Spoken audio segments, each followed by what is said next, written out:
Bueno, fíjense, yo les decía que a veces los terrenos en la vida real no son tan bonitos como en nuestra materia de arquitectura, ¿no? Sino que a veces están un poquito irregulares. A veces los terrenos son irregulares, pues porque así están las calles de irregulares en la zona, o a veces porque la misma gente fue, pues quitándole cachitos, ¿no? Pues probablemente le vendieron, eh, tal vez le vendieron esta parte del terreno a un propietario en una tiendita, ¿no? Una tienda, o probablemente aquí, pues, pasaba una calle en diagonal y, pues, por eso a veces los terrenos no están tan bonitos, tan cuadrados. Ahora miren, me gustaría que ustedes vieran o un efecto que, bueno, tal vez más adelante van a conceptualizar un poco más, en sus materias de donde vean estructuras y vean un poco de ingeniería sísmica. Bueno, imagínense esa pieza que viene o que es sometida a un efecto sísmico. Bueno, lo que va a pasar con esa pieza cuando venga el sismo, si lo veo, digamos, déjame ponerle otros ejes, vamos a ponerle aquí, por aquí esta pieza o ese edificio, un edificio alto, vamos a ponerle por acá unos ejes X, Z y vamos a ponerle uno Y hacia el fondo. Bueno, que si yo pudiera colapsar ese mismo edificio sobre los ejes X y Z, bueno, probablemente lo que yo vea sea simplemente un edificio, pues, un poco alto, ¿no? Un edificio un poco alto. Ahora, ahí está mi edificio, como está normalmente en condiciones estáticas. Cuando viene un sismo, pues resulta que todo el suelo, incluyendo el edificio, pues se mueve en un sentido, en una dirección. Pero después de cierto tiempo, pues después de algunos segundos, el suelo se regresa y eso ocasiona que el edificio oscile. Esa oscilación, mira, la voy a exagerar, ¿no? Evidentemente que la voy a exagerar, pero digamos que me podría hacer algo así, como un movimiento en un sentido y luego cuando se mueva en el otro sentido, del otro lado. Te decía, tal vez esa edificación va a oscilar. Bueno, esa oscilación, déjame, te la vuelvo a dibujar el edificio principal, ahí está. Esa oscilación va a provocar que una parte del edificio gire en un sentido o que gire en el otro sentido. Bueno, eso se calcula y más adelante tú vas a identificar, pongamos a alguien que está parado en el último nivel, pues cómo esa persona que está parada en el último nivel es la que siente más movimiento, más deformación horizontal. Y precisamente para poder calcular eso, requerimos el momento de inercia respecto, en esta ocasión, así del ejemplo que te estoy poniendo, eh, requeriríamos el momento de inercia con respecto a su eje Y de esta sección transversal, o sea, visto el edificio en planta. En cambio, bueno, ahora déjenme platicarte otra historia. Resulta que los sismos no solamente llegan desde el oeste, ¿no? Alguien dirá, no solamente llegan los sismos desde Acapulco, sino que también puede llegar un sismo desde Chiapas, ¿no? Y también puede llegar desde Puebla y también puede llegar desde Guerrero y desde cualquier otro sitio. Bueno, ahora, ¿qué pasaría si llegara en la otra dirección? Bueno, pues entonces ahora lo que yo vería sería unos planos Y contra Z. Y de la misma forma, tal vez me podría imaginar mi edificio. Ah, no, ahora quedaría más ancho. Déjamelo, me lo corrijo. Ahora quedaría un poco más ancho ese edificio.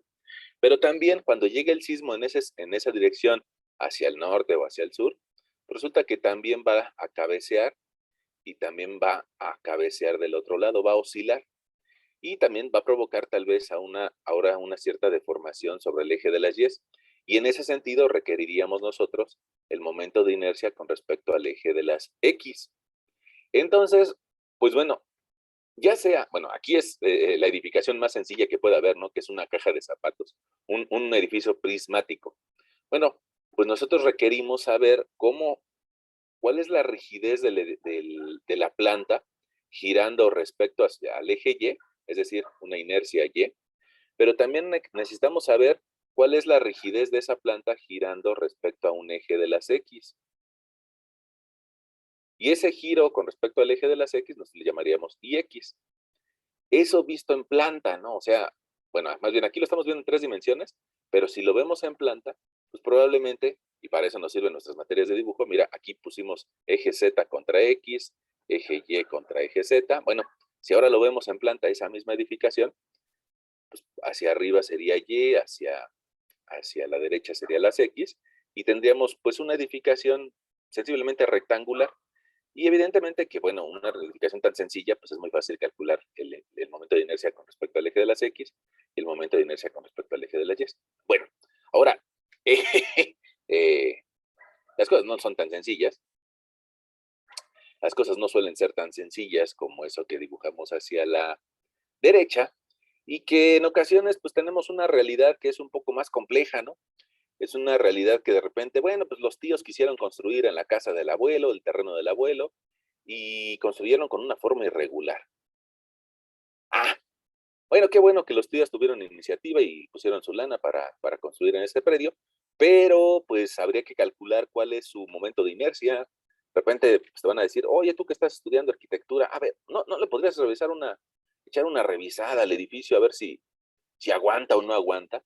Bueno, entonces lo primero que tendríamos que hacer, pues tal vez sería tratar de identificar cuál es su lado débil y su lado fuerte. Para eso, primero vamos a ubicar un centroide y luego vamos a calcular su momento de inercia con respecto al eje de las X y de las Y. Entonces, yo ahorita te puse unos ejes de color gris. Esos ejes de color gris yo les voy a llamar eje y eje de las X. ¿Por qué? Porque lo primero que vamos a hacer va a ser calcular su centroide. Y bueno, eso ya lo sabemos hacer, ¿no? Inclusive alguien de ustedes va a decir, híjole, profesor, eso está bien aburrido, calcular los centroides. No tiene chiste, pero bueno, pues resulta que lo requerimos para poder calcular los momentos de inercia. Entonces voy a hacer esto un poquito más chiquito. Al fin y al cabo nos permitió imaginarnos cosas. Y ahora aquí abajito voy a solicitarle al amigo Word que nos permita insertar una tabla. Voy a insertarla aquí. Insertar una tabla. Voy a ponerle ahí una serie de... me falta uno. Ahí está. Tenemos nosotros ahí sensiblemente 3 figuras y vamos a requerir una sumatoria. Entonces yo creo que con esa tabla es más que suficiente. Vamos a pedirle a nuestro amigo Word que queremos que la tabla quede centrada, y queremos que la parte superior de la tabla y la parte inferior sean de otro colorcito, ¿no? Bueno, si alguien llegó tarde, bueno, lo que estamos haciendo es vamos a calcular el momento de inercia para el predio del abuelo, ¿no? Resulta que el abuelo confió en sus hijos empezaron a construir encima de ese predio y queremos saber cuál es su momento de inercia. Pero para saber el momento de inercia, primero requerimos calcular su centroide. Entonces, por eso vamos a hacer primero el centroide de esta figura que está en color rosa. Como nuestras medidas están en metros, pues nuestras áreas también van a estar en metros cuadrados. Pongamos aquí qué cuerpos alcanzamos a identificar, pues nosotros le ponemos el nombre, ¿no? Nosotros le ponemos el nombre que nosotros queramos. Entonces, sobre todo, trata de que tu primer figura, la figura más importante sea la más grande, ¿no? Le voy a poner figura 1, tal vez esta va a ser la figura 2 y la figura 3. Ahí están mis 3 figuras, entonces le voy a poner aquí a mi lector. Cuerpo 1 es un rectángulo, el cuerpo 2 es un triángulo, el cuerpo 3 es un rectángulo. Ok, nosotros pusimos unos ejes de las X y de las Y. Esos ejes de las X y de las Y nos van a servir como referencia para poder calcular el centroide. Para eso voy a indicarle también a mi lector que en mi tablita voy a tener una distancia que se va a llamar distancia X, y voy a tener otra columna que se va a llamar distancia Y.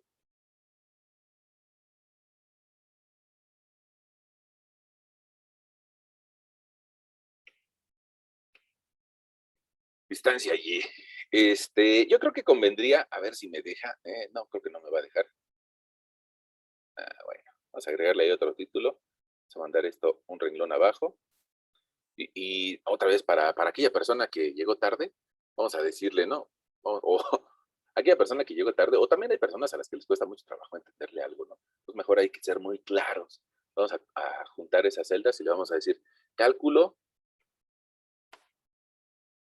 de centroide. Ahí está. Cálculo de centroide, se lo ponemos en grandes y en mayúsculas. Bueno, yo creo que ahí sí le va a entender esa persona. Bueno, el primer rectángulo tiene de base 9 metros por 20 metros de altura. Tomo mi calculadora y si yo multiplico 9 por 20,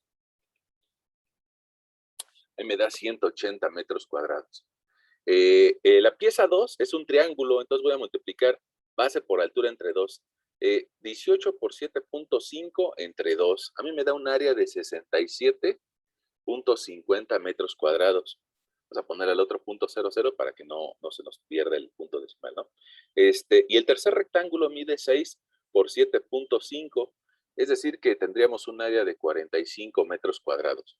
Si nosotros sumamos esas áreas, resulta que vamos a llegar a un área del predio en donde se quiso construir de 292.50 metros cuadrados. Ok, ahora, con referencia a los ejes X y Y que nosotros colocamos por ahí, pues yo creo que podríamos decirle a nuestro lector a qué distancia está el centroide de cada una de esas figuras. Para eso te voy a poner unos puntitos, a ver si nos ayudan. Mira, te voy a poner un puntito azul, en donde sensiblemente a ojo yo creo que va a estar el centroide de la figura 1, donde a ojo va a estar el centroide de la figura 2 y donde a ojo va a estar el centroide de la figura 3. Ahora, más allá de que lo pongamos a ojo, lo importante es el número, ¿no? Entonces, la mitad de 9 metros, porque es un rectángulo, la mitad de 9 metros, pues me daría 4.5 metros, 4.50 metros, con respecto a la distancia X. En cambio, con respecto a su altura, sería la mitad de 20, serían 10 metros. Ok, ahora nos vamos a la segunda figura. Mide 18 de alto. Nosotros hemos dicho que el centroide de un triángulo va a estar a 1/3 de su altura y a 1/3 de su base con respecto al ángulo recto. Ahí donde está el número 2. Entonces, si 18 metros lo divido entre 3, me va a dar 6 medidos desde arriba. Medidos desde arriba. Ok, si me da 6 medidos desde arriba, significa que desde abajo, desde la base, pues voy a tener una altura de 12 metros. Bueno, pues esos 12 metros se los escribo para la figura 2, para el triángulo, 12 metros. Y con respecto a la base, 750 entre 3, pues me da 2.5 medidos con respecto al ángulo recto. Entonces, esos 2.5 más 9 me van a dar 11.50 metros. 9 de la figura 1, ¿no? Ok, la figura 3 está sencilla, ¿no? Es un rectángulo. La mitad de... La mitad de 6 serían 3 más 18, serían 21 de Y. Y la mitad de 7.5 es 3.75 más 9 anteriores de la figura 1, pues nos da una distancia X de 12.75 metros. Hay que hacer las multiplicaciones, yo creo que están muy sencillas, yo creo que las podemos hacer nosotros mismos, no es necesario que saquemos la metralleta, nada por el estilo. Simplemente hay que multiplicar A por X y A por Y. Entonces vamos a hacer la mano. Fíjate, si multiplicamos 180 por 4.5, a mí me dio 810. Si multiplicamos 180 por 10, a mí me da 1800.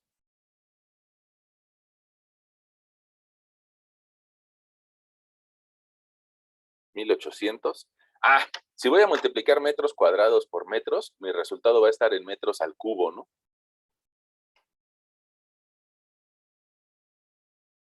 Ok. Ahora, si nos vamos al triángulo, si multiplicamos 67.50 por una distancia de 11.50, ahí me dio 776.25. Y si ahora lo hago por esos 67.5 por 12, ahí me da 810. Ahora, si tomamos el área de 45 y la multiplicamos por 12.75, nos da 573.75. Y esa área de 45 multiplicada por 21, a mí me dio de 945.00, 945 simplemente. Ahora, hay que sumar esos valores, lo cual nos daría una sumatoria de área por Y de 3.555, mientras que área por X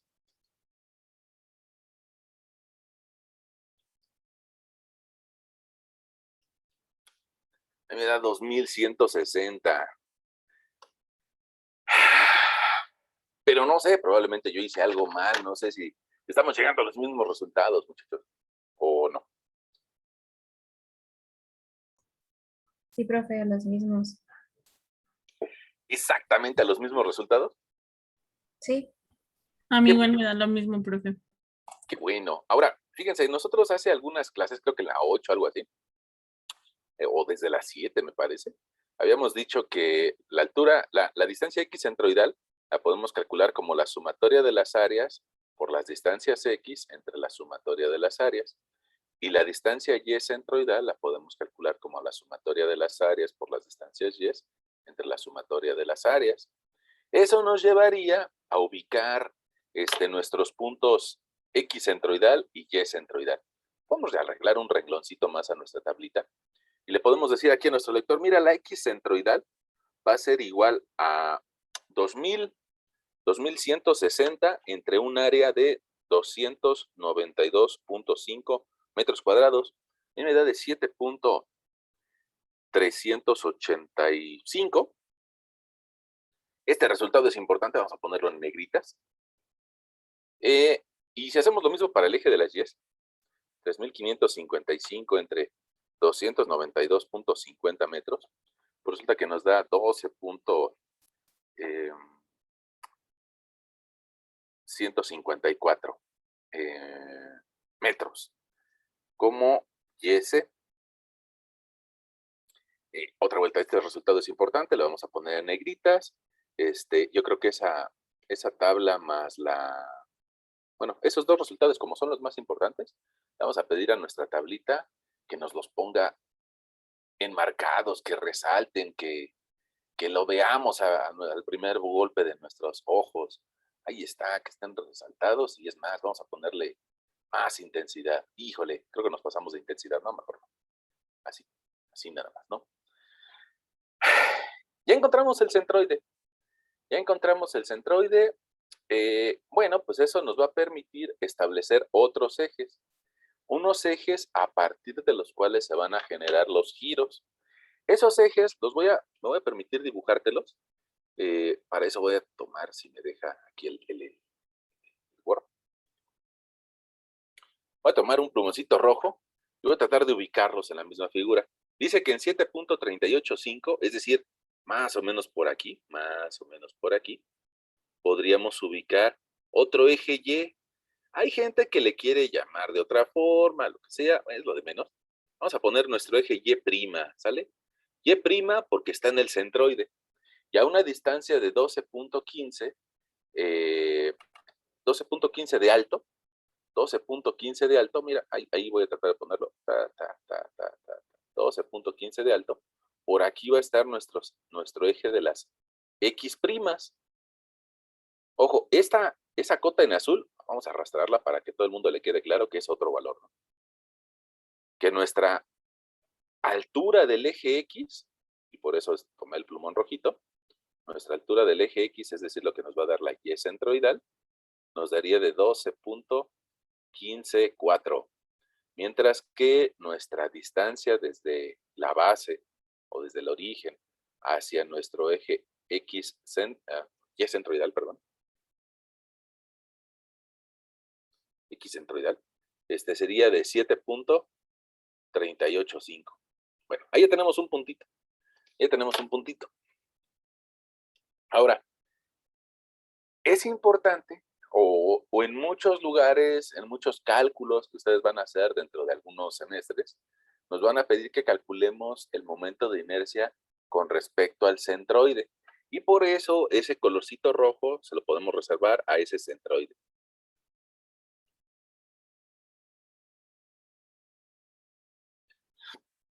Ahí está el centroide. Yo creo que inclusive si alguien llegó media hora tarde, no lo puede entender, ¿no?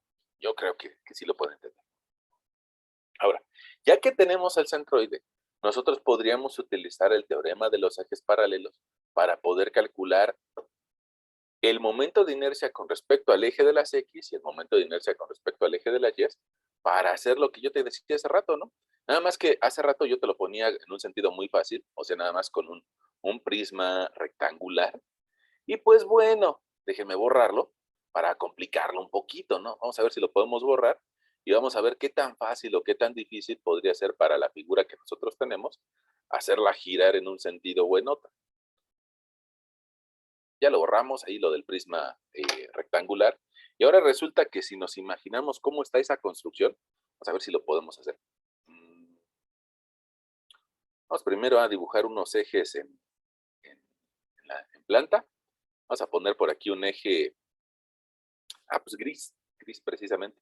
Vamos a poner primero un eje gris, XY,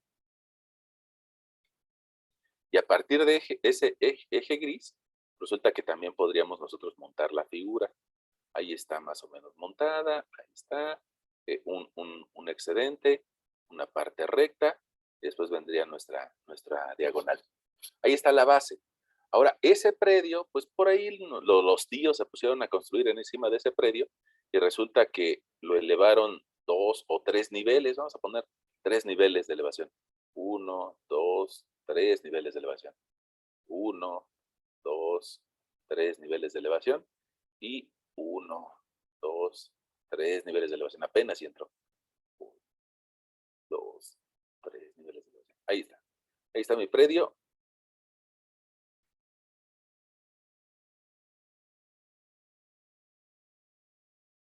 Y creo que era así. Vamos a ver si lo podemos corregir.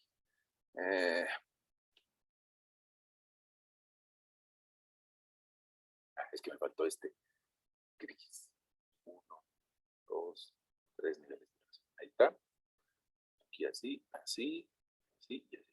Bueno, esa pieza, vamos a ver si la pudiera iluminar para que la pudiéramos seguir. De repente ya ven que hay personas que dicen, el dibujo técnico no tiene chiste. No, pues sí tiene chiste. El chiste es que nos tratemos de entender, ¿no? Probablemente, si yo hubiera sido mejor para dibujar, para aprender a dibujar en dibujo técnico, probablemente tú le estarías entendiendo más a ese dibujo. Y bueno, pues, es un buen motivo para que tú también, pues, te apliques en esas materias de dibujo. Ahí está mi prisma tridimensional.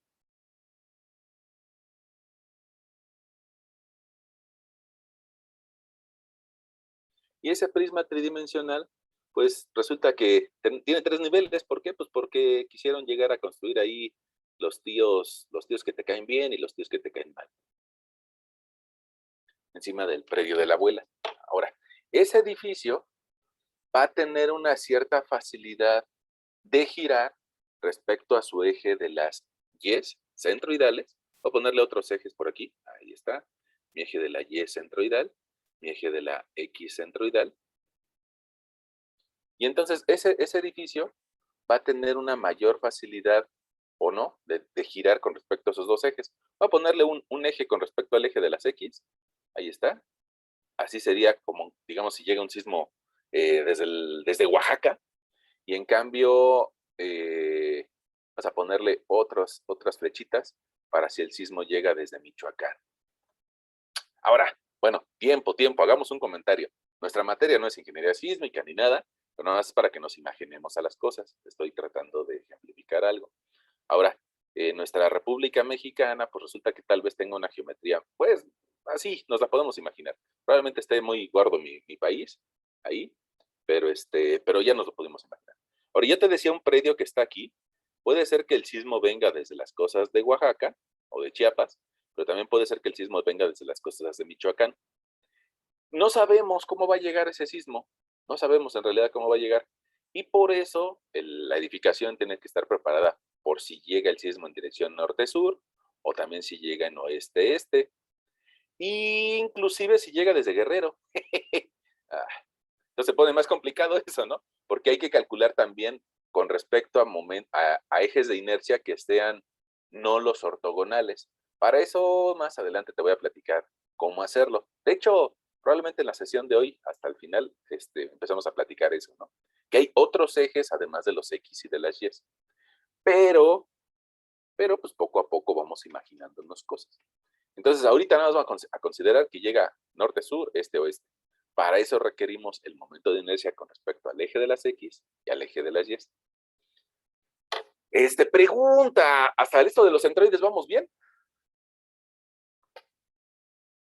Sí, profe, todo bien. Ok, bueno, vamos a tomar esta tablita. Si alguien no está bien, que nos diga, ¿no? Vamos a llevarlo un poquito más abajo y que nos diga cálculo de momentos de inercia principales. ¿Cómo que los momentos de inercia principales? Bueno, es más, vamos a quitar esa palabra de principales, vamos a cambiarla por ortogonales. ¿Qué significa momentos de inercia ortogonales? Pues los ejes Y, X, X y los ejes Y, Y, Y. Te decía, más adelante te voy a explicar cómo calcular con respecto a otros ejes que no sean esos. Vamos a borrar esto. Y fíjate que estas áreas nos van a servir para el cálculo de los momentos de inercia, pero ahora no voy a tener distancias X a secas, sino que nosotros le hemos llamado en el teorema de los ejes paralelos distancia X y distancia Y. También vamos a requerir de otro, a ver si me deja, yo creo que sí, nada más hay que pedirle al señor Word de favor que nos deje agregar híjole, creo que no me va a dejar, que me deje agregar una columna. Deme un segundito.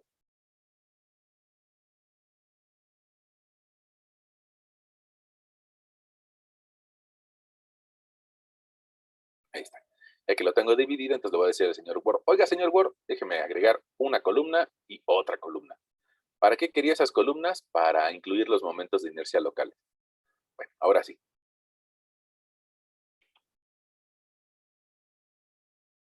Fíjate que si yo quiero aplicar el teorema de los ejes paralelos, te lo escribo aquí abajito, diríamos, el teorema de los ejes paralelos nos dice, suma las inercias locales de cada una de las figuras más cada una de las áreas por la distancia y elevada al cuadrado. Y también, si lo quieres en el eje de las y, suma las inercias locales de cada una de las figuras más la sumatoria de las áreas por las distancias x al cuadrado. Hay que ser un poquito observadores, te darás cuenta de que la y va cruzada con la x va cruzada con la y. Eso se lo debemos al teorema de los ejes paralelos. Bueno, entonces, ¿qué requiero en mi tablita? Pues requiero un valor que diga inercia X local. Yo usualmente lo diferencio de la general, porque nada más le pongo una X, ¿no? Una solita X. Y ese valor va a estar medido en metros a la cuarta potencia. Ok.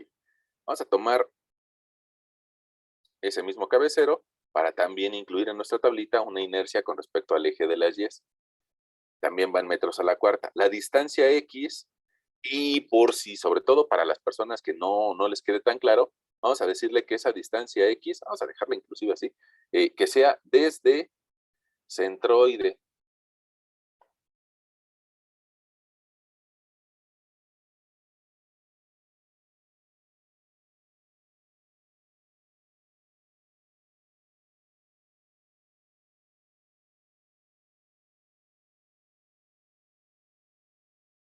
Y la distancia Y, también que sea desde centroide. Es la diferencia con respecto a nuestra otra tablita, ¿no? Cuando en la tablita de arriba la teníamos desde los ejes grises, desde la base. Y ahora para el momento de inercia lo vamos a calcular desde el punto que nosotros ya calculamos antes, desde el centroide. Ok. Puede ser que alguien nos diga que para eso nos hubiera servido conservar las distancias X y Y desde la base. Puede ser, pero también lo podemos calcular así, digamos, al vuelo, ¿no? Vamos a ver. Mira, voy a pedirle aquí a mi amigo Word que no nos muestre las pestañas para que tengamos un poquito de más área. Y mira, resulta que la primera figura, el rectángulo, es un rectángulo. Entonces, precisamente como es un rectángulo, su momento de inercia es muy sencillo. Lo escribo por acá arriba. Para un rectángulo, su momento de inercia IX, yo creo que ya te lo sabes de memoria, BH cúbica entre 12. Y su momento de inercia IY va a ser B al cubo H entre 12. Bueno, yo digo que ya te lo sabes de memoria porque ya lo hemos usado varias veces y estás también haciendo una tarea para eso, ¿no? Bueno, entonces, si yo quiero calcular para el rectángulo, sería base de 9 por una altura de 20 al cubo entre 12. A mí me da un momento de inercia del primer rectángulo de 6.000 metros a la cuarta potencia. Le voy a poner un coma para que lo diferenciemos, ¿no? Bueno, ahora, con respecto al eje Y, lo que va a ir al cubo son los 9 metros. Entonces sería 9 metros al cubo por una elevación de 20 metros entre 12. A mí me dio 12.000, no, 1.215. Ahora, quedemos con esa misma fórmula, la que te escribí en la parte de arriba de la hoja, ¿no? BH cúbica entre 12 y B cúbica H entre 12. Entonces nos podemos ir a la figura 3. Fíjate que esa figura 3 nos llevaría a que la base sería de 7.5 por una altura de 6 al cubo entre 12. Su inercia con respecto al eje de las X nos daría de 135. Déjame volver a hacerlo porque se me hizo un poquito chiquita. 7.5 por 6 al cubo entre 12. 135, ok. Ahora, con respecto al eje de las Y, ¿qué término va al cubo? El 7.5. Sería nada más 7.5 de alto, 7.5 al cubo por 6 entre 12. Ahí me da 210.94. Bueno, esa sería la primer fórmula, ¿no? La que es un caballito de batalla, la del rectángulo. Ahora, yo creo que de la clase anterior, si te acuerdas de que utilizamos nosotros también un triángulo, y resulta que la formulita del triángulo me diría, si tú ya tienes establecido dónde está el centroide de esa figura y quieres calcular su momento de inercia X, para un triángulo sería BH cúbica entre 36 y inercia en Y sería B al cubo H entre 36. Prácticamente es la misma fórmula del rectángulo, nada más que en lugar de dividir entre 12 es entre 36 porque es un triángulo. Entonces, pues podemos tomar las dimensiones de nuestro triángulo número 2, que tiene de base 7.5, 7.5 por 18 de alto al cubo entre 36. A mí me da, no sé si a ustedes está lo mismo, yo creo que sí,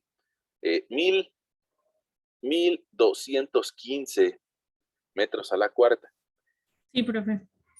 Y gracias. Y si lo hacemos en el otro sentido, sería elevar 7.5 al cubo por 18 entre 12, y eso nos daría un 632.81. Esos serían los momentos de inercia locales, o sea, de cada una de las figuras aisladas, por decirlo de alguna forma, cada una por su cuenta, ¿no? Entonces, pues bueno, como nuestra fórmula nos va a pedir esas sumas, pues hay que aprovechar si tenemos algún valor en la memoria y hay que sumarlo, ¿no? A mí pongamos las inercias en Y, me da un valor de 2.058.75, mientras que las inercias en Y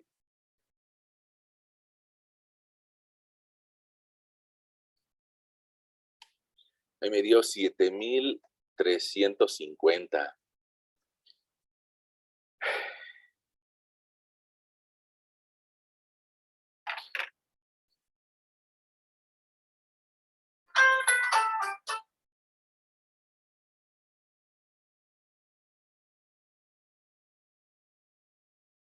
Bueno, si vamos bien hasta ahí, si nos estamos siguiendo hasta ahí, pues podríamos hacer las distancias desde el centroide.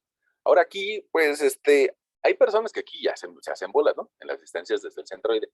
Y probablemente estas dos siguientes columnas sean, pues, las que más requieran de nuestra atención o de nuestra, pues sí, de nuestra atención. Entonces, a ver si le pudiéramos aumentar tantito el tamaño, ahí estamos. Mira, la distancia en X desde el centroide entre el centro de la figura 1 y el centroide general, pues estaría dado por cuánto mide en distancia hasta la figura 1. La mitad de 9 son 4.5, pero la distancia a la línea roja son 7.385. Entonces, yo tendría que restar 7.385, que es la de la línea roja, menos 4.5 de la figura 1. Y que también está expresado en la primera tabla, ¿no? Como distancia X. Bueno, pues a mí me da 2.885 de distancia. Bueno, ahora a la figura 2.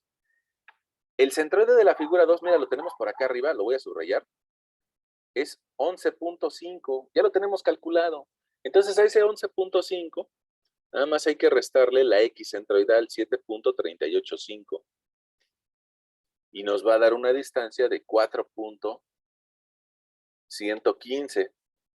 Y el centroide de la figura 3 también ya lo tenemos calculado, es un 12.75, menos la X centroidal de 7.385, pues nos va a dar un resultado de 5.365.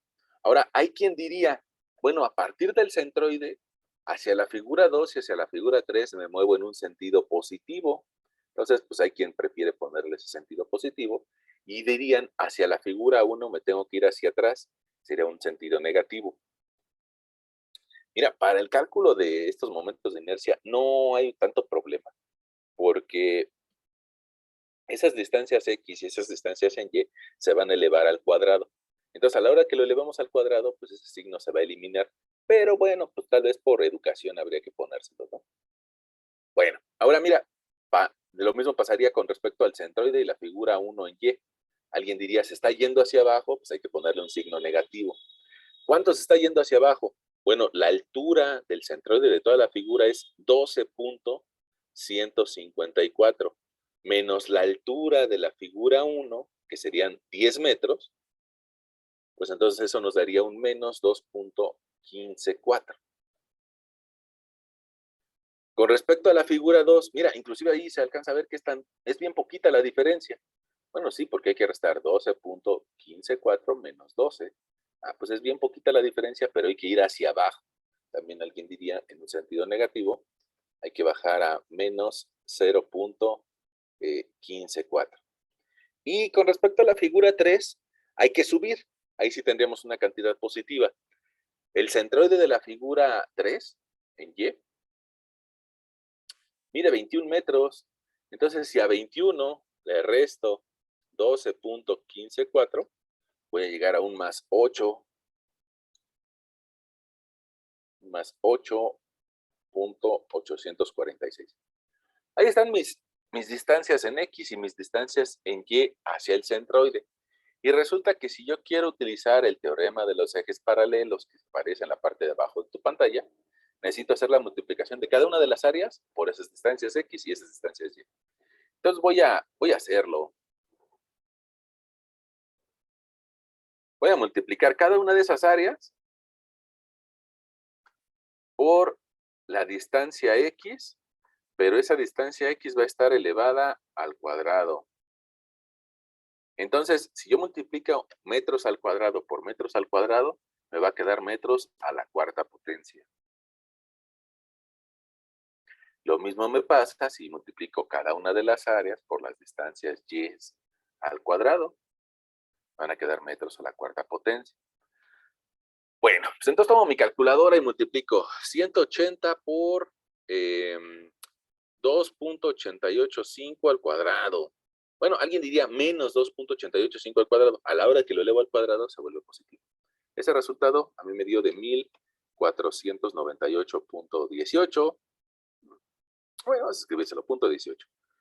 Ahora si hago lo mismo, pero con una distancia que ahora es de menos 2.154, nos da 835.15. Ahora para la siguiente área, 67.50 por 4.115 al cuadrado, me da 1142.99. Y en el sentido de las Y's, 1.60. Ok, ahora el área de 45 por 5.365 al cuadrado, me da 1295.24, 24. Y si lo hacemos en el eje de las Y,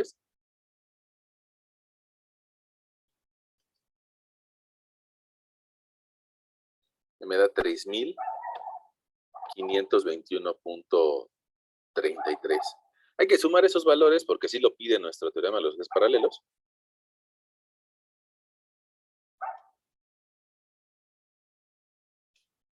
Me da 4.358.1, yo creo que lo podríamos dejar. Y en el eje de las Y, en el eje de las X,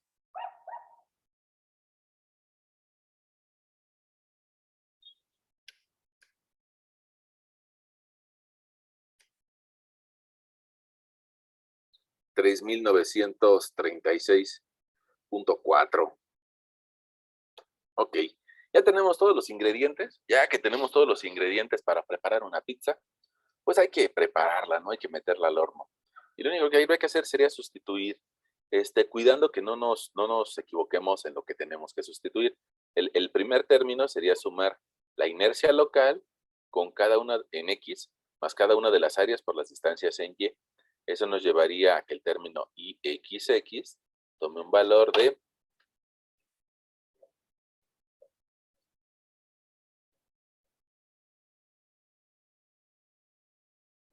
11,000, a mí me da eso, no sé si a ustedes está lo mismo, 11,708.1 metros a la cuarta potencia, y la inercia YY, vamos a poner esta y esta, la inercia YY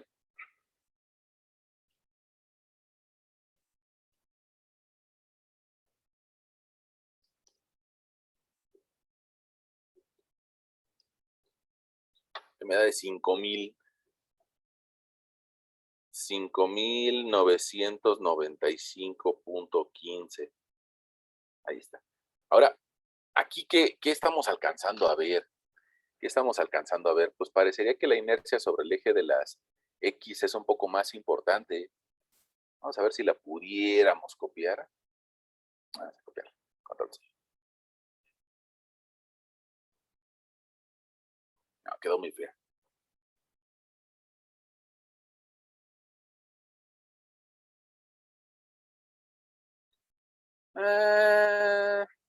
¿Qué puedo hacer? ¿Qué puedo hacer? Bueno, quisiera copiarla. Voy a darle un print screen así como tal. Voy a pegarlo por acá abajo.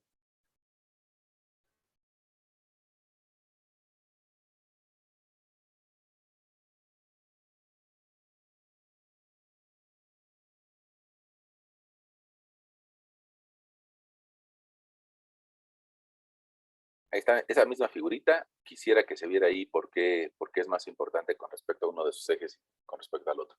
Mira, ¿qué nos está queriendo decir estos valores? ¿Por qué la inercia en X es mayor que la inercia en YY? Esto lo que nos está queriendo decir es de que mi figura tiende a ser más alta que horizontal. Tiene mayor dificultad de girar. El que IX sea mayor, voy a ponerle aquí unos asteriscos para indicarle de que es mayor. Que IX sea mayor significa que con respecto a los ejes centroidales que nosotros calculamos, está siendo más difícil que gire con respecto al eje de las X. Va a conservar más inercia con respecto al eje de las X. Cuando nosotros mencionábamos acerca del sismo que venía de Oaxaca, digamos que va a ser más resistente a un sismo que venga de Oaxaca. En cambio, si el sismo viene desde el este o desde el oeste hacia el este, va a ser un poco más débil. No quiere decir que se va a caer, ¿no? Todavía nos hace falta mucho para entender cuándo las cosas se caen o no. Pero digamos que va a ser más débil con respecto al eje de las Y's.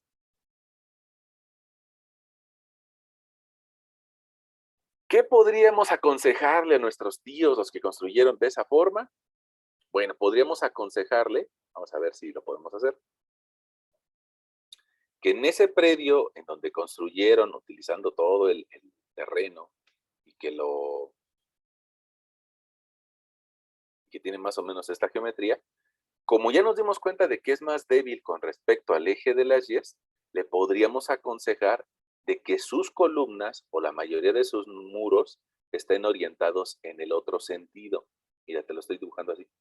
O sea, que estén en el sentido débil, que esas columnas le den rigidez en la otra dirección. Ya sabemos de que ese inmueble tiene una rigidez en el sentido de las X. Ahora, las columnas se las vamos a aplicar en forma contraria para contrarrestar el efecto de, no contrarrestar, sino para darle fuerza en el otro sentido. Vamos a poner una columnita por aquí también. Ahora, ¿qué vamos a lograr con esa configuración?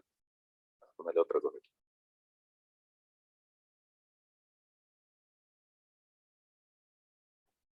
Ya. Bueno, que esta configuración, imaginemos, ¿no? Esas columnitas. Esas columnitas probablemente tengan de dimensiones, vamos a ponerle 20 por 40. Estas columnitas, cada una de esas columnas, inercia en X de la columna, inercia en Y de la columna, pues van a tener, al contrario, valores más fuertes sobre el eje de las Y. Mira, si lo calculamos, la inercia en X sería 20 por 40, 20 por 40, el 20 va al cubo, entre 12, resulta que en el eje de las X tendríamos una inercia de 26.666 centímetros a la cuarta, mientras que con respecto al eje de las Y,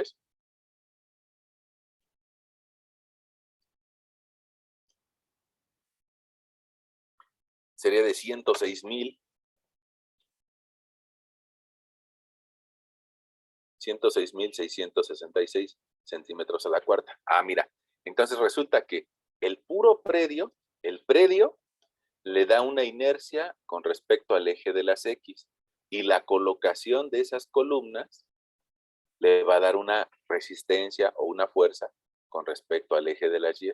Así, si el sismo llega de norte a sur o llega de este a oeste, de los dos sentidos va a estar protegido. Y bueno, tal vez nuestro siguiente tema sería platicar de qué pasaría si el sismo llega de lado, ¿no? Si llega así, inclinadito, o inclinadito por acá, o inclinadito por allá. Porque en realidad los sismos pues, llegan en cualquier dirección.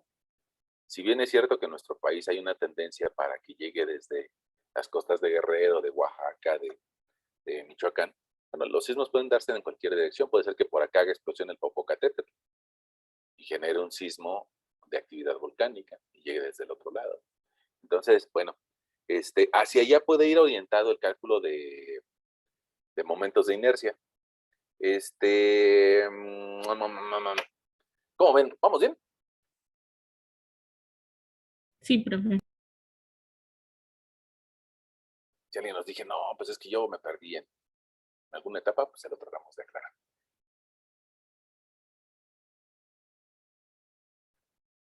Vamos a ver si nos da la oportunidad todavía este problemita de platicar de otra cantidad. Mira, eso digamos que es un tema nuevo para nosotros, pero vamos a ver si este mismo problemita nos lo permite identificar. Mira, resulta que hay algo que se llama producto de inercia.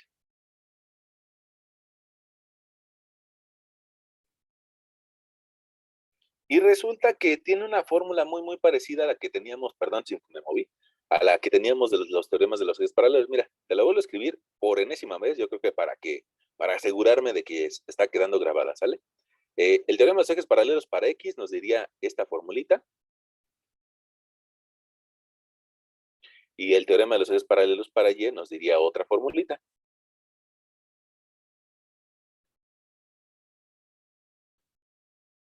Bueno, ya después de que la escribimos varias veces, yo creo que así como en la primaria, ya se nos quedó grabada. Bueno, resulta que hay otra cantidad que se llama producto de inercia.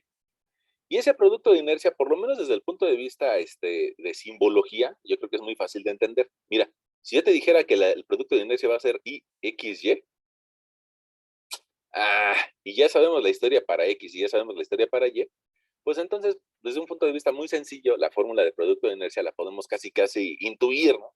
Fíjate que si ahora voy a tener X por Y, pues entonces voy a hacer la sumatoria de los productos de inercia locales más la sumatoria de las áreas, pero ahora por distancia X y por distancia Y. En lugar de que sea una de las dos al cuadrado, sino que ahora va a ser la multiplicación de X por Y. Ahora, eso es desde el punto de vista de fórmula, ¿no? La fórmula, pues está bien, pero habría que tratar de entender qué significa eso de producto de inercia. El producto de inercia es una medida que trata de decirnos qué tan balanceada está una figura. Es decir, mira, en un rectángulo, si nosotros le ponemos sus ejes centroidales, pues yo creo que todos podríamos identificar de que, de que el área que está abajo y a la izquierda, pues digamos que se equilibra con el área que está arriba y a la derecha. Es decir, son un buen contrapeso. Y el área que está arriba y a la derecha se equilibra con esta área que está, digo, arriba y a la izquierda, con esta área que está abajo y a la derecha. Bueno, digamos que se vuelve una cruceta, ¿no? Está equilibrada la onda. Está equilibrada la onda, perdón. Pero ¿qué pasaría, pongamos, con, con una pieza que a alguien se le ocurriría, ¿no? Que podría ser una pieza tipo Z. No sé si las personas que se dedican al aluminio a veces tienen piezas así, porque les permiten empatar pues, zonas distintas. Y ahora resulta que, mira, si nosotros pusiéramos unos ejes de simetría, claro que podemos calcular el centroide. Sí, y lo más seguro es de que ese centroide nos dé que la masa que tenemos arriba sea igual a la de masa de abajo y la de la izquierda a la de la derecha. Pero, probablemente, mira, esta área que estoy dibujando de color morado, pues sí sea un contrapeso, ¿no? La de abajo y de la derecha es la misma que la de arriba y de la izquierda. Pero incluso la de abajo y de la izquierda es la misma que de la de arriba de la derecha. Pero ya no serían iguales. O sea, mira, si lo escribo en la primera imagen, resulta que el área de la izquierda es exactamente igual al área de la derecha. Y también el área superior es igual al área inferior. Y también el área izquierda superior es igual al área derecha inferior. Y también el área derecha superior es igual al área izquierda inferior. Entonces hay como que una simetría, ¿no? Arriba, abajo, izquierda, a la derecha. En cambio, en esta sí es simétrica, pero ya hay cosas que no se cumplen. Mira, podríamos decir que la primera relación la cumple. El área de la derecha y de la izquierda es la misma. La superior y la inferior es la misma. Estas relaciones también las cumple, pero no las cumple de forma cruzada. Es decir, esta área no es igual a esta. ¿Y eso a dónde nos lleva? Perdón, probablemente suene hasta un poquito raro el tema, ¿no? Pero ¿eso a dónde nos lleva? A que si no son iguales a la hora de que las cruzamos, pues resulta que esta figura en Z que te dibujaba, puede ser que tenga unos ejes principales de inercia que valgan más que los ortogonales. Es decir, puede ser que tenga un eje, no sabemos qué dirección tiene hasta ahorita, puede ser que tenga un eje que sea más resistente que el X y la Y. Y para eso podríamos plantear un par de ejes que se llamaran U y V. Si te das cuenta, esta figura como que se antoja a eso. Si volvemos a escribir ahora los ejes U y V, y volvemos ahora a dibujar nuestra figura,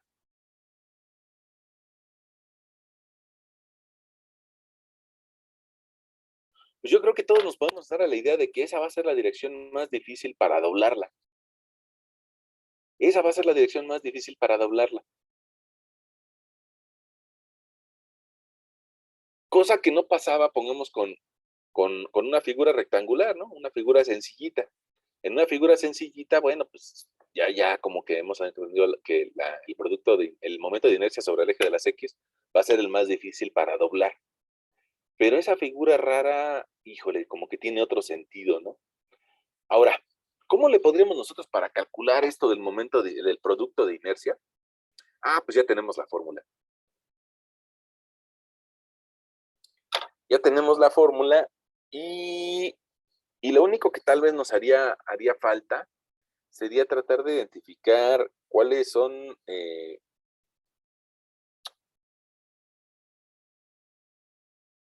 las fórmulas de producto de inercia local de cada una de las figuras aisladas. Ahora mira, fíjate que con un rectángulo, parecería que suena hasta bobo, pero con un rectángulo que nosotros decíamos que sus ejes son fáciles de identificar y que lo de arriba y lo de abajo es igual, y lo de la izquierda y la derecha es igual, resulta que por definición su producto de inercia es cero. Vamos a ver, vamos a preguntarle a San Google si es cierto, ¿no? Producto de inercia de un rectángulo. Vamos a preguntarle a San Google, que sabe todo. Producto de inercia. Es más, vamos a primero preguntarle qué es un producto de inercia. Dice, ¿qué es un producto de inercia, señor Google? Mira, dice, ¿qué es un producto de inercia? El producto de inercia IX se obtiene como la distancia entre el eje X por la distancia del eje Y de los puntos distintos de un sólido. Este producto proporciona una indicación de la simetría de la sección respecto a los ejes X y Y. Ah, como que no nos dijo nada. Vamos a preguntarle al Giveler. Vamos a ver si por aquí podemos abrir. Yo creo que sí lo tenemos por aquí a la mano, el Giveler. Creo que estábamos por ahí de la página, híjole, 530, me parece. Sí. Mira, ahí están las de momento de inercia, lo que ya sabemos hacer. Un momento polar de inercia, teorema de los ejes paralelos. Este también, digamos que ya lo hemos platicado, los teoremas de los ejes paralelos. Un poquito distinta a nuestra fórmula, pero la hemos platicado. Y vienen estas otras cantidades. Vamos a ver si por aquí viene eso de producto de inercia.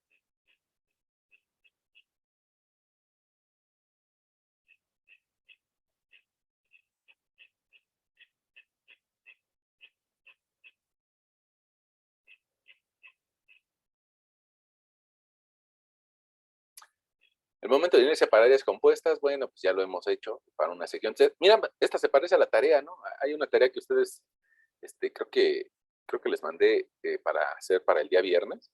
Entonces, pues bueno, échenle un ojito a ver si les genera algún conflicto. Mira, una sección Z como la que te platicaba hace algunos momentos. Una sección tipo Z. Y después de esto de los problemas fundamentales, yo creo que nos va a hablar acerca del producto de inercia. Híjole, ya. Yo creo que, aquí está, mira. Yo creo que venía más cerca, pero no, ya. Aquí como que parecería que ya avanzamos muchas hojas. Dice, producto de inercia. En la siguiente sección, en la sección 10.5 del Giveler, se mostrará que la propiedad de un área llamada producto de inercia es necesaria a fin de determinar los momentos de inercia máximos y mínimos de un área. Estos valores máximos y mínimos son propiedades importantes necesarias para diseñar elementos estructurales y mecánicos como vigas, columnas y flechas. Ellos, con respecto al nombre de flechas, se lo comentan, pongamos a las flechas automotrices. Probablemente tú identificarás de que los autos, pues usan 4 ruedas, eso no tiene mayor chiste, pero esas 4 ruedas están unidas hacia la parte central del auto por medio de flechas. Elementos que permiten que gire y sostener al auto, dice. Ahora dice, el producto de inercia del área de la figura 10.10 con respecto al eje de las X y de las Y se define con esta expresión matemática. Vamos a ver, nos avienta un chorito, hay que leerlo con calma. Mira, y esto es lo que tratábamos de identificar. Que el área con respecto a unos ejes de simetría sea la misma y esté ubicada a la misma distancia. Cuando es la misma y está ubicada a la misma distancia, entonces todo se vuelve más sencillo. Pero cuando no es la misma y no está ubicada a la misma distancia, pues se vuelve un poquito más complejo. Mira, el teorema de los ejes paralelos aplicado a esto de producto de inercia, pues nos lleva a la formulita que yo te planteaba hace algunos minutos, ¿no?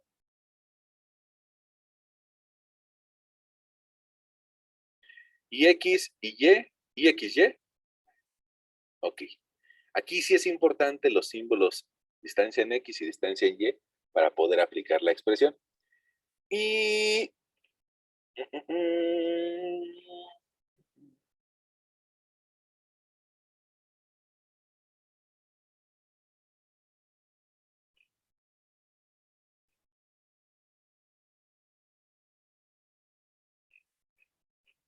Bueno, vamos a ver si podemos aplicarlo en nuestro problema del día de hoy. Nada más que quisiera preguntarle el producto de inercia de triángulo.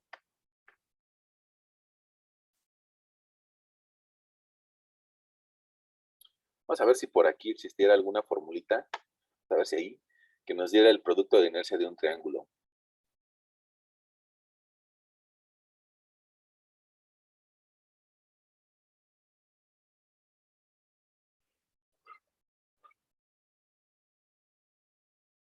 Me voy a dar cuenta de que es muy sencillo, pero puede tener implicaciones bastante poderosas. Producto de inercia, entre los paralelos. Aquí viene, dice... Ah, mira, ya con esto la podemos hacer. Mira, con esa tablita que viene de una página que yo desconozco, pero que vamos a confiar de que está bien hecha, que se llama Clases de Mecánica. Mira, acá, si nos apoyamos en el centroide, las fórmulas de IX e Y son sencillas, BH cúbica entre 12, B cúbica H entre 12, y el producto de inercia vale 0. Y mira que para un triángulo, si nos apoyamos también en el centroide, el producto de inercia vale 0. Eso nos facilita mucho las cosas, nos facilita mucho las cosas. Nada más que vamos a nuestro ejemplo. Vamos a nuestro ejemplo, yo creo que podríamos utilizar esta tabla, nos va a servir muchísimo, esta tablita, y también la figura. Fíjate que la figura yo ya le había dado un print screen, me la voy a llevar hasta el final. Vamos a tratar de sacarle un poquito más de jugo a esa figura. La voy a pegar, la voy a recortar.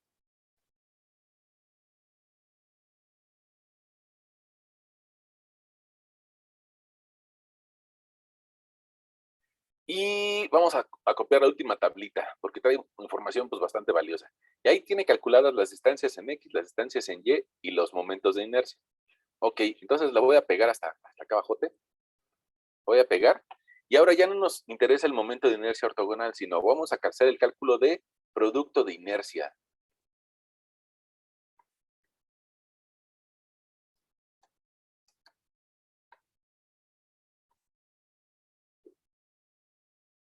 Ese producto de inercia se llama IXY.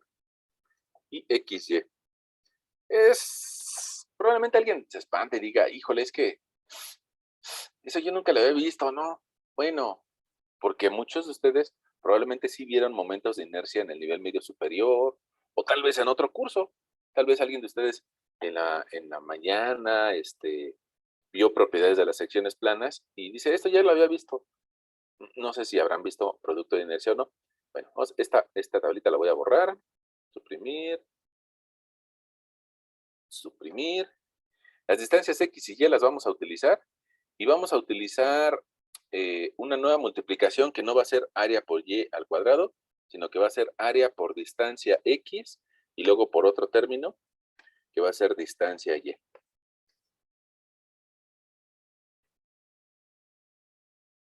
Ahí está. Este concepto se llama producto de inercia. Por si alguien andaba distraído, se lo escribimos. IXY.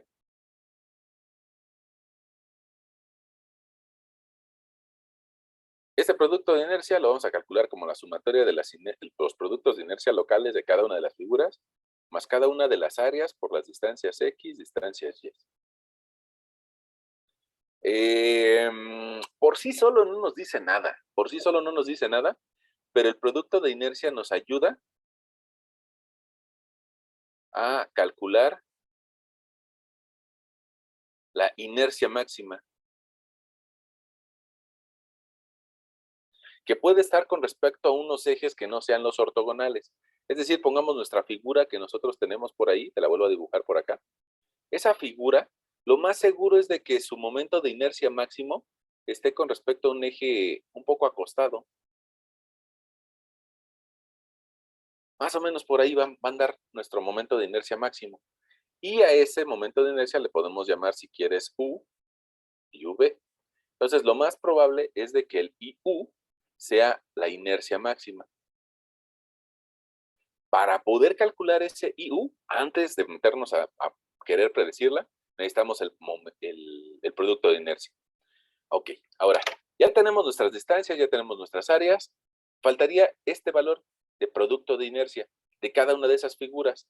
Pero mira, lo que teníamos en la otra pantalla, por definición, resulta que el producto de inercia de un rectángulo con respecto a su centroide vale 0. Y el producto de inercia de un triángulo respecto a su centroide también vale 0. Ahora, nosotros no tenemos un triángulo isósceles, sino que tenemos un triángulo rectángulo. Entonces ya no vale 0, ya tiene un valor. Fíjate, es b cuadrada h cuadrada entre 72. B cuadrada h cuadrada entre 72. Bueno, vamos a escribirlo. Para los dos rectángulos vale 0 y 0.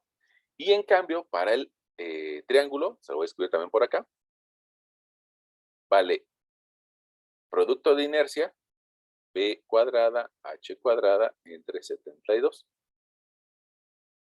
Era un valor negativo.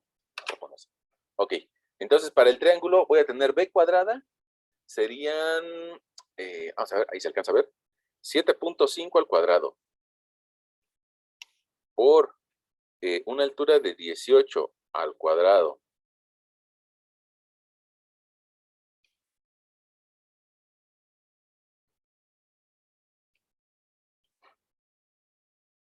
entre 72, ahí me da 253 punto, bueno, menos 253.12.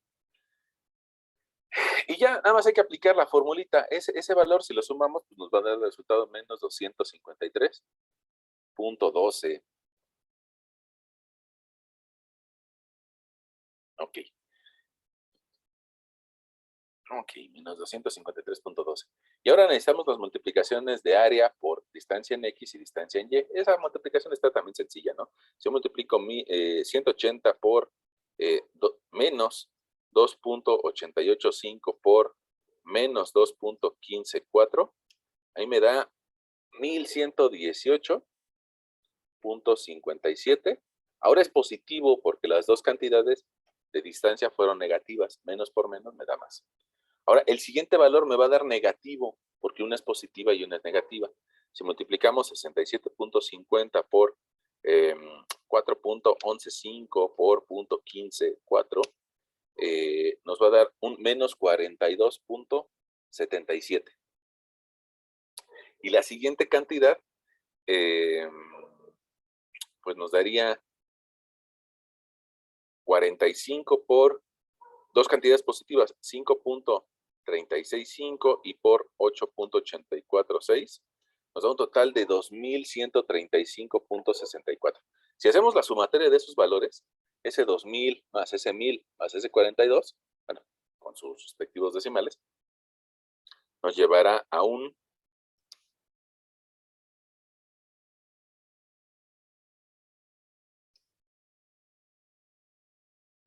3.211.44.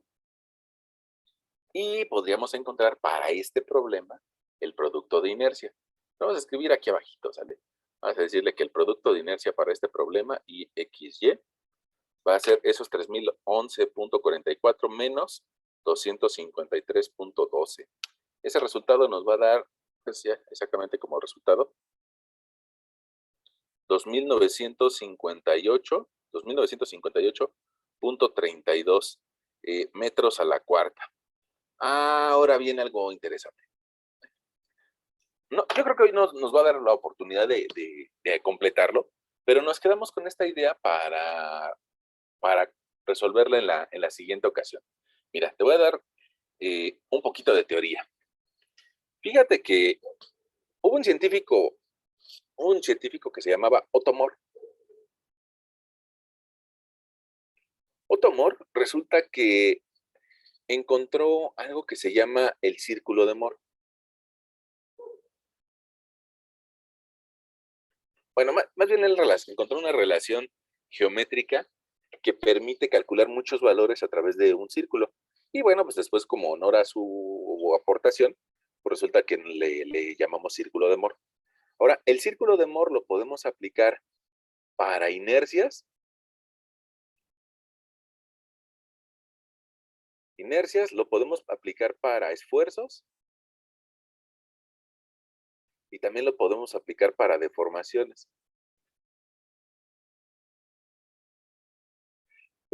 Con ustedes, bueno, pues como primera instancia lo aplicaríamos para inercias. Y entonces el buen científico Otto Moore nos dice, yo me he dado cuenta de que hay secciones que no solamente tienen su eje principal de inercia en los ejes X y Y. Entonces, para eso tú lo que vas a hacer es de que vas a graficar sobre el eje de las X tanto las inercias en X como las inercias en Y, las dos valores. Y con respecto a la altura, vas a graficar el producto de inercia. Es decir, que vas a establecer un par de puntos. Uno de esos puntos va a tener coordenadas IX, producto de inercia,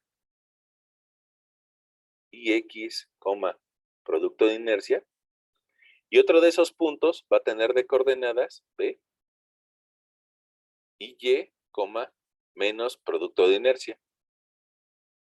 Y resulta que a partir de esos dos puntos, evidentemente que podríamos encontrar el centro del círculo. Y también se van a presentar otro par de puntos que van a ser, digamos, alternos a esos dos primeros, que le podríamos llamar, pues, o que va a tener de coordenadas IY, producto de inercia, y también otro punto que va a tener de coordenadas, y X, menos producto de inercia. A partir de esos 4 puntos, resulta que yo podría dibujar un círculo o una circunferencia. A ver si lo puedo hacer, ¿no? Bueno, a ver, déjame, antes de eso, déjame llevarte un pasito más. Entre los puntos A y B, el punto medio me va a indicar algo que le podríamos llamar inercia media. Y a partir de ese punto de inercia media, nosotros podríamos medir la distancia que hay hacia el punto A o hacia el punto B y podríamos encontrar un cierto radio. Ese radio lo podríamos acostar y encontrar otra coordenada de mi círculo, o lo podríamos acostar para el otro lado y encontrar otra coordenada de mi círculo. Y lo podríamos llevar hacia arriba y otra coordenada, y hacia abajo y otra coordenada. Y ya que tengamos todo eso, pues entonces ahora sí podríamos nosotros dibujar, voy a dibujarlo con otro colorcito verde, podríamos dibujar lo que se llama círculo de Moore para inercias. Ahora, tú vas a decir, híjole, ¿y eso para qué? Porque resulta que sobre el eje de las inercias X y Y, podría yo encontrar un valor que es mayor inercia, y ese valor que es mayor, yo inclusive le podría escribir aquí, inercia máxima. Y también sobre ese mismo eje podríamos encontrar una inercia mínima. Inercia máxima e inercia mínima. Y también podríamos acotar este ángulo que se presenta entre el radio y la inercia máxima, el radio y la inercia mínima, y ahí a ese ángulo le podríamos bautizar como teta. Resulta que para cualquier figura, incluyendo las zetas que yo te dibujaba, la sección Z que te dibujaba, pues resulta que nosotros podríamos encontrar con respecto a la horizontal, ¿dónde está su eje mayor de inercia? Su eje V y su eje U. Y ese eje rotado con respecto a la horizontal, resulta que va a ser igual a un medio del ángulo θ que está en el círculo de Moore.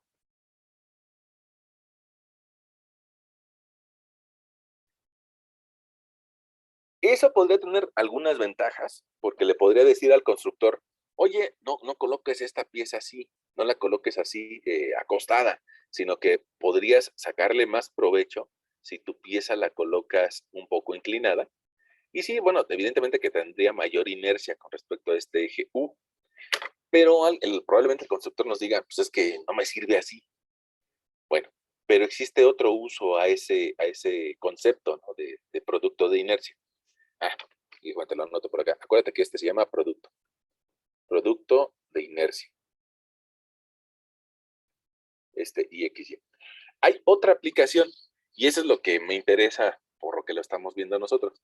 Porque seguramente tú habrás visto que no todas las techumbres son planas, sino que hay algunas techumbres que tienen un poco de inclinación. Voy a poner un humano feliz por aquí, un humano feliz por acá, y resulta que algunas techumbres llevan vigas inclinadas.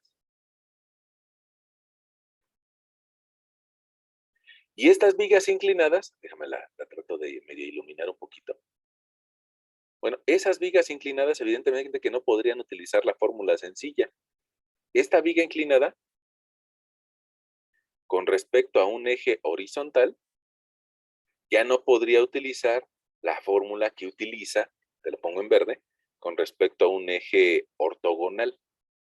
Con respecto a un eje ortogonal X, pues sí, esa está sencilla, BH cúbica entre 12. Esa sería sencilla, ¿no? Pero con respecto a este eje, que le podemos llamar eje U, híjole, ya se puso difícil.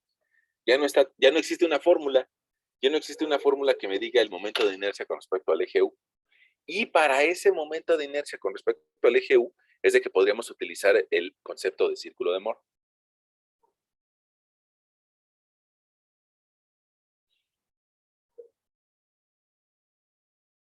Vamos a dejarlo aquí planteado. Y mira, yo te aconsejaría que te aventaras esa pequeña lectura acerca de rotar los ejes. Por lo menos échale una leída, no me interesa que lo entiendas al 100%, pero échale una leída. Está por la página 552 del Hibbeler y nos habla de estos ejes rotados V y B.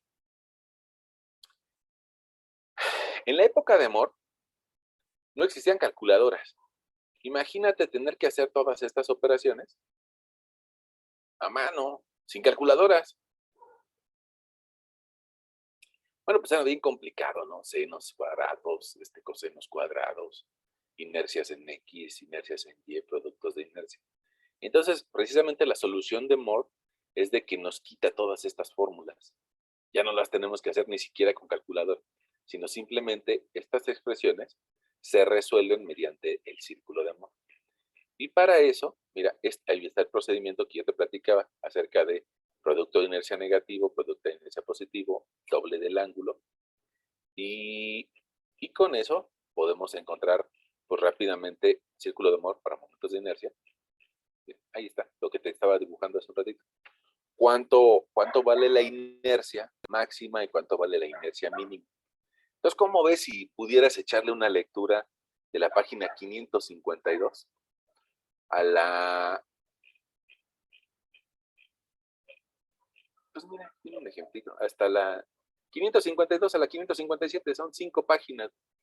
552 a la 557. ¿Cómo ven? ¿Le podrían echar una leída para nuestra siguiente sesión? Para ver esto del círculo de Moore. Y pues aterrizamos nuestro ejemplo del día de hoy, ¿no?